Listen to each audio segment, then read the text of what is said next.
everybody. We're working on a Honda push mower, and it has a starter on it right there, and a key, and inside this box right about there is one of those little tiny batteries like you would see in an alarm system or something, right? You got a 40 amp fuse for the starting system, a 3 amp for the charging system, and you have to pull this bail, which is the same bail that you would have to pull to hand start it or electric start it. You have to pull the same bail. Now, that bail does two things instead of one thing. Typically on a regular mower, the bail just releases this brake. On this one, it releases the brake and pushes on the limit switch right here.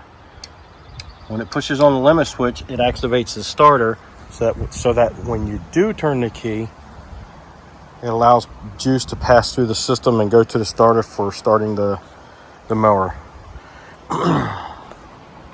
So that's pretty cool. Now, I pull the top off so I can clean all the dust and everything off that's on top of this flywheel.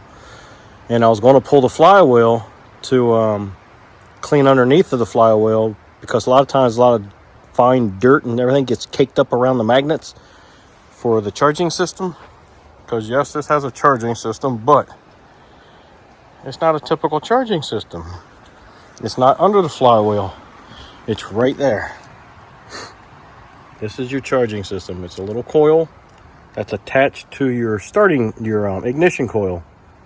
So if the ignition coil goes bad, you have to replace the charging coil, and if the charging coil goes bad, you have to replace the ignition coil. And if the charging coil goes bad, most time people wouldn't even change that